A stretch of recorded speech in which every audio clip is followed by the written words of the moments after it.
Hey there. Welcome to day 260, 365 days towards racial change. My name is Thomas Nyback. We're here talking about black issues in America, seeing how black people get along, um, seeing where we're at with our hopes, desires, dreams, and all that. Um, Concerned about black thinking in America, if we can stick around. I've been in America alive for a few decades, and I'm starting to see the pattern here where you see black people get into position, black people get some sense of control, after they navigate this system that's demands and asks and tries to take so much from black folks. And you see black folks, kind of get, after they get through the gauntlet in America, that they let their hair down. They come into a position where they can relax a little bit. And suddenly, you know, they're affluent enough where their skin color is not an issue, so they don't have to worry about some of those things that came along with being black in America. And they move away from um, some of those concerns and those issues. You know, we're going to be talking about black leadership here next day or so, and that's going to bear on that. And then what's the white mind? That's the white feeling in America towards black people. White people, like today, let's talk about how the white regime back in slavery times, took a people, this is almost like a scientific, cultural, anthropological experiment. How do you extract the language, the culture? You totally, white folks have, like, like you would drain a portion of the body that it's filled with pus and disease, and you take a syringe and you extract, draw out the those impurities. you know, um, right? Like if you watch some of these movies with maybe a football player who's got some damage on their knee, so they develop like water on the knee or something like that, and so they get in. They got to come with this long needle, and they go in and they extract the wasteful fluid from the knee and pump in some cortisone, and uh, that player is ready to go. Very dangerous, the thing to do, but the player is ready to go for the game. You see that. So the white slavery regime in America 400 or 500 years ago extracted the culture out of the whole people in the land. No language, no religion, no family, no unity, no anything that looked like competition with the white regime was extracted out of people with black skin. They're rearranging us north and south, um, having our women, telling us who to be with. Uh, no language, no religion. Remember Roots? Fiddler came in and found Kunta Kinte doing kind of some Islamic ritual, and Fiddler took that away. And it's interesting, you don't see that anymore in the movie at all. You know, it's almost, after after Kunta Kinte was broken and he accepted his name under torture, you don't see anything of Africa. The most you see is when Kunta Kinte or Toby takes some sand from when Kizzy was taken away. Remember, Kizzy was she helped her boyfriend because Kizzy was a literate black person, very dangerous. So she wrote the pass and whatnot for her boyfriend to escape, but he got caught and stuff. So Kunta Kinte / Toby takes some dust and sand from Kizzy's departure as a African ritual in hopes of Kizzy returning someday. Kizzy means either stay put or something like that, you know.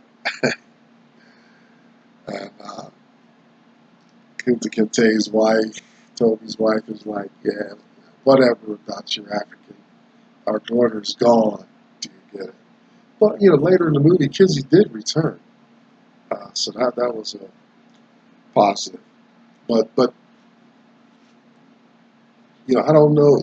What's the responsibility of the people to do that? I said a couple days ago, when it came to the Jews, Native Americans, you think of any other group in the world, you don't have their oppressors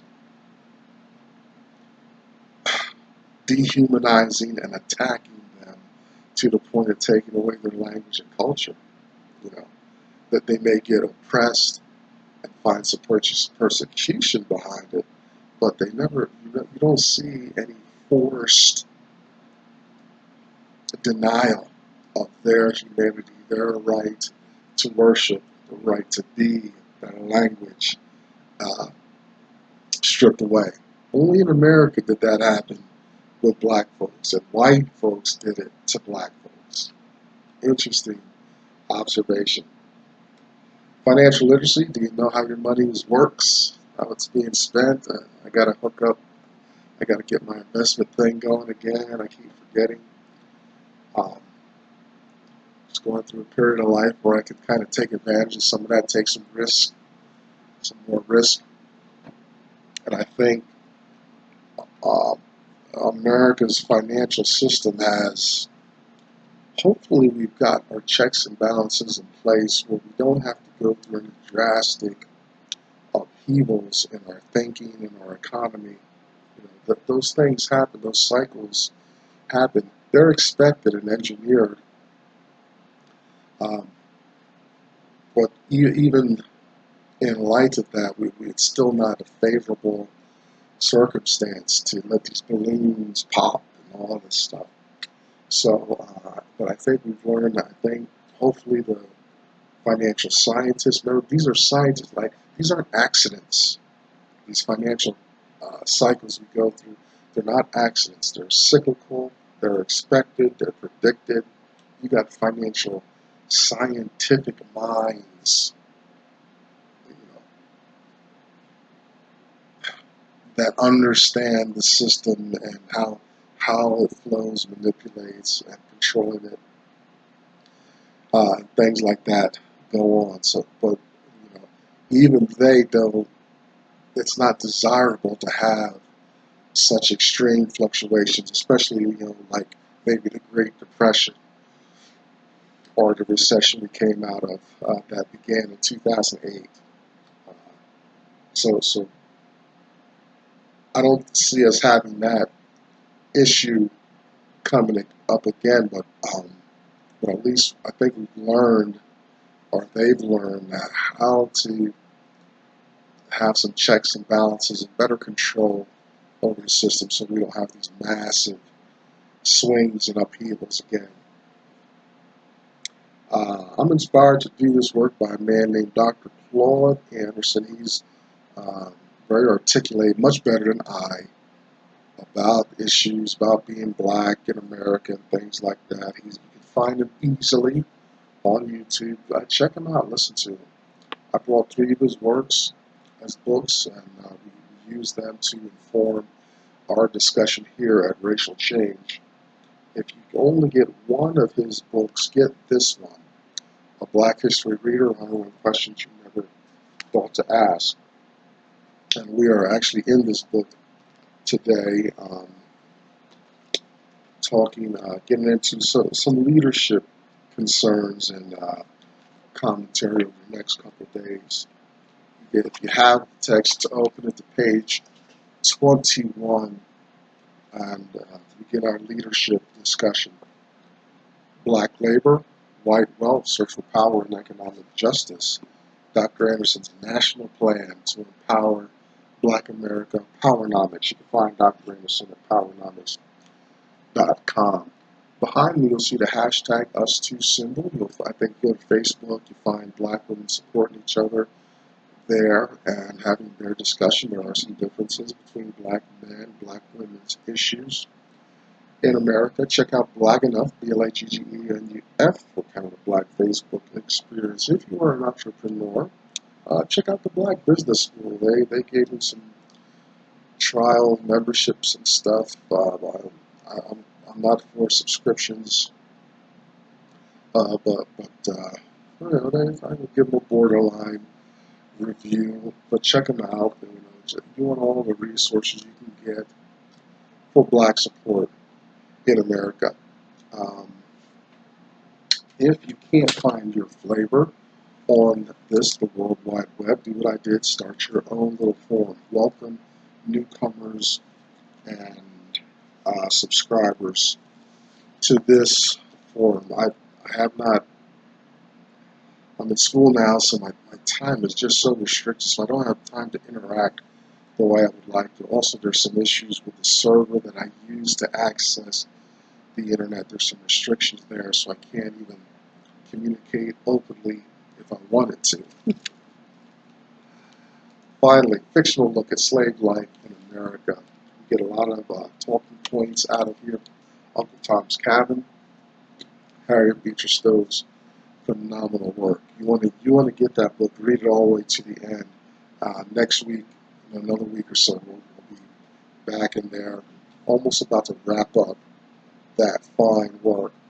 All right, today we are in Black History Reader, page 21, question 7. Where are the Black leaders? Where's Black leadership? And I just saw Shaquille O'Neal. He's obviously growing in his control, representation with the franchise Papa John's. He used his NBA influence and finances. I understand he's got a couple of businesses he's involved with the General. You see him on that commercial a lot. I'm not promoting those products in any way, but you also see him in Papa John's a lot. And so they showed him there, I guess, with the Papa John's board or whatever. White people all around. Same with Jay-Z with the NFL, right? Surrounded by all these white folks and, poking fun at Black concerns, that type of thing. But that's a whole nother segment. Today we're talking about leadership, and so I'm going to challenge you. Think to yourself: is that Black leadership to see prominent figures surrounded by white people? After they've arrived at their affluence in their day, however they made their money, is that Black leadership? Is that an example of, is that a demonstration of Black leadership in America? Is that the goal for any Black person? Is it to make this excuse me, this march towards some um, elevated pseudo whiteness, where I'm shoulder to shoulder with white folks, only after I've uh, had some, excuse me, some monetary success, where I'm consistently in that atmosphere of the millionaires and billionaires and things like that. I wonder, I can't reflect um, specifically on these prominent figures on the television and commercials and things like that. I'm not omniscient.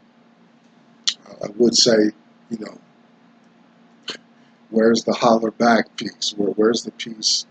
Um, you unfortunately, I'm not apprised of them, their after-school programs, endowments for black education,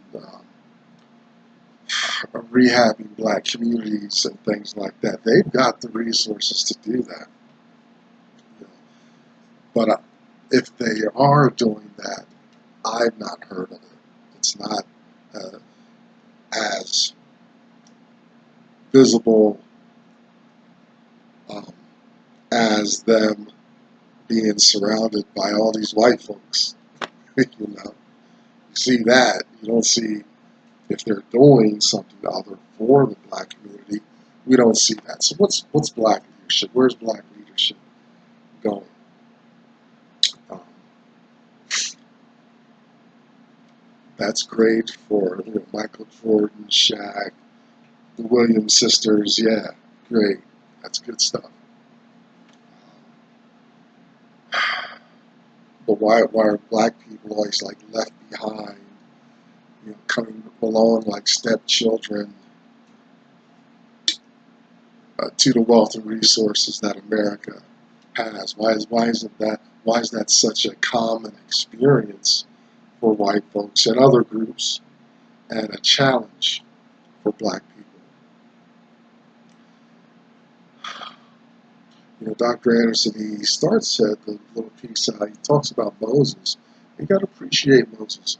Like, okay, burning bushes, parting seas, and some pretty dramatic stuff going on. But, fundamentally, he, as a leader, they're under a theocracy, they're God-centered rule, but he stays identified with his people. He even is so connected with his convictions that he commits murder. I'm not advocating that by any degree, but that's his identification. You know, when he sees his people being mistreated, he steps up and kind of does something about that. That's how, Dr. Anderson uses Moses, but Moses, that's a good example right there of a leader, community leader, kind of, putting their group, their people first, and overtly letting the world know who they're identified with. I remember, getting back to Shaq, I remember Shaq when he first hit the NBA and all that, he talked about um, his entourage, so to speak, black men keeping him on point in line because the money's coming at him now and influence.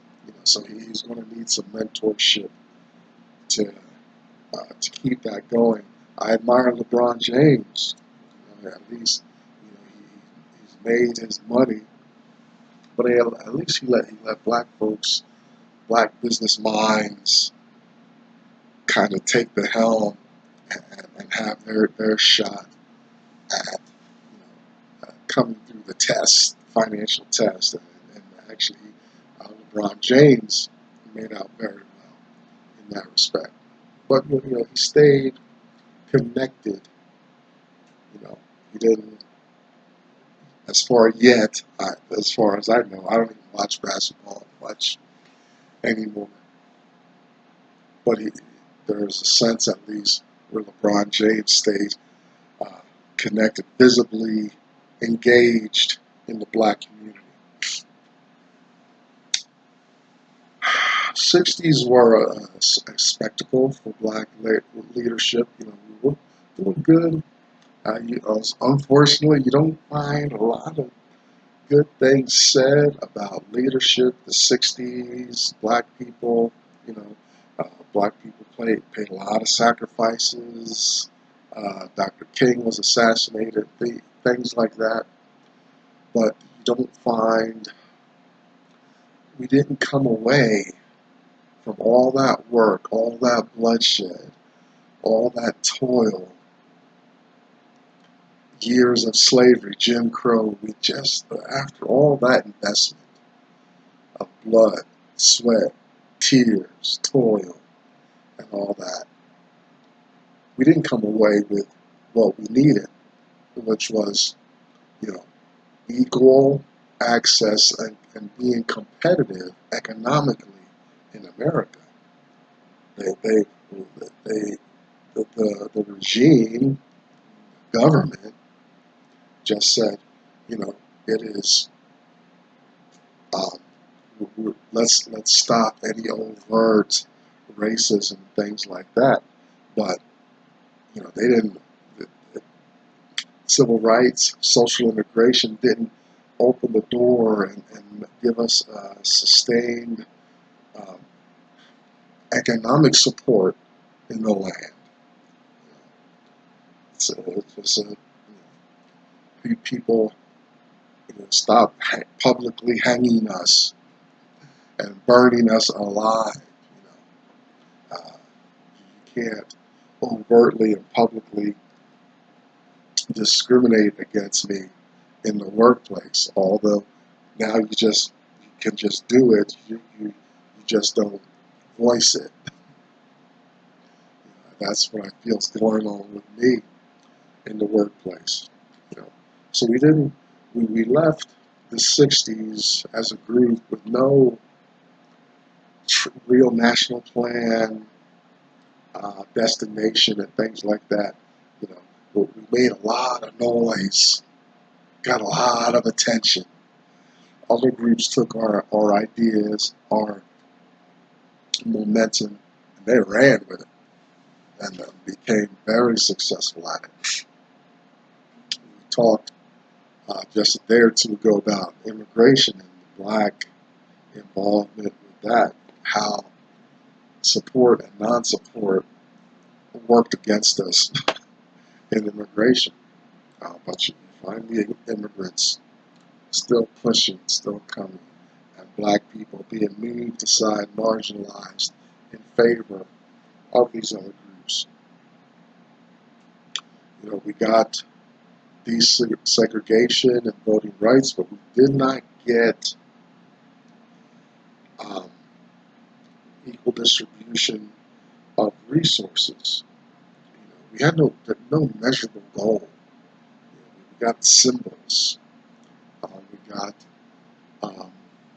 voting rights, desegregation, and all that, but it didn't abolish the resistance um, to black welfare, black well-being in the nation. We were still challenged. We were still overwhelmed by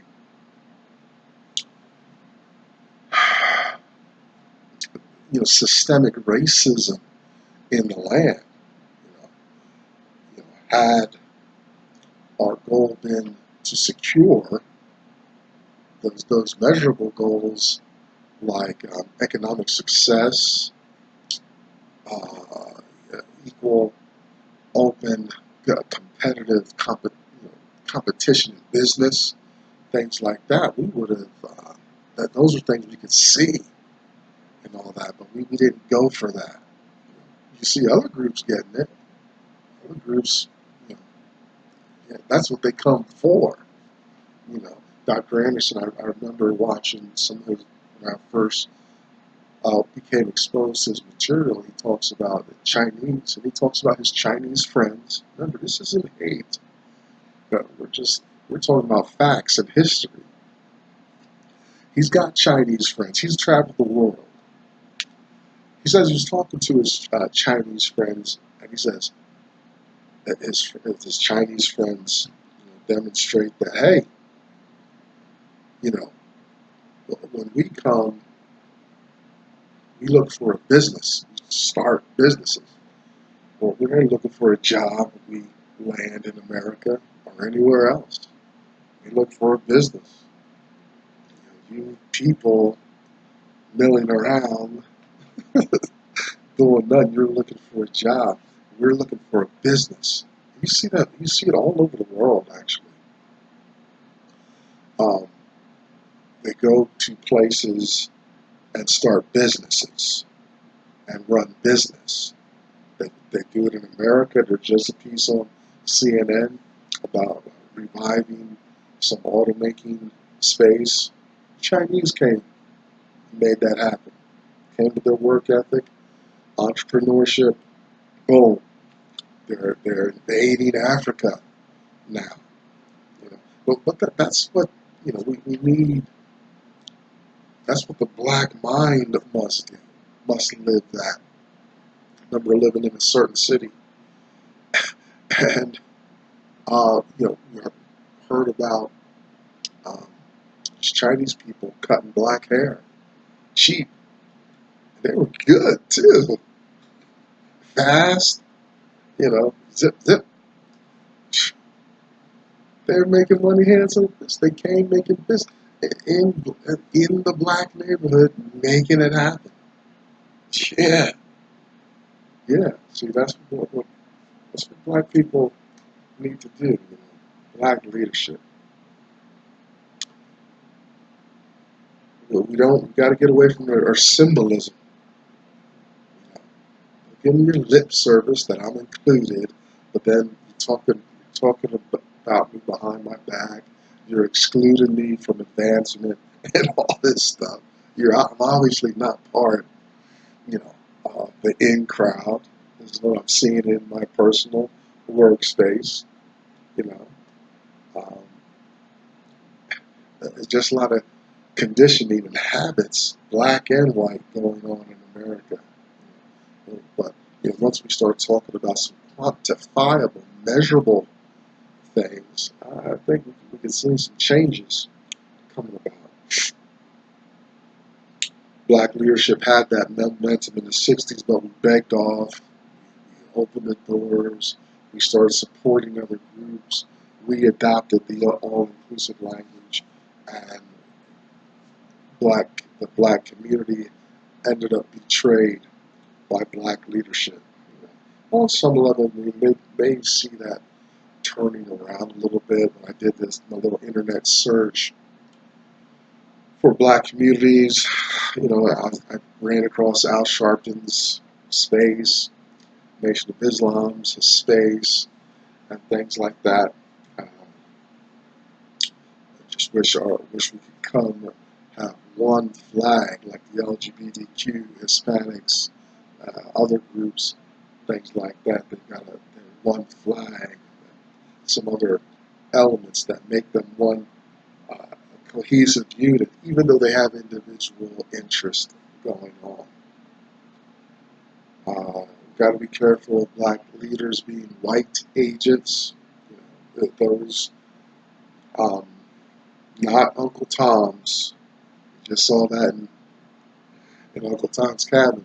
Those black people being Sambos that are white agents that are working for the white regime, forwarding the white agenda. But under the guise of black skin, making it as though it's a black interest when really it's not. We say this in education as well. So So we want to think about that. How blacks reach, and this is a cycle. We see it over and over again. I can't wait to see a black leader rise up and say, "I've arrived, and I am going to forward better lives for black people." Where's that person at, man or woman? I think maybe we'll see him soon. Who knows? So listen, that's part one. I just made this a two-parter here. So that's part one of where are the black leaders. Let's see what we're going to run into tomorrow on this subject. I'm Tomlin's Nyback, 365 days towards racial change. Stay tuned. Come and chime in. Let's see what we're going to have going on. Take it easy. Bye-bye.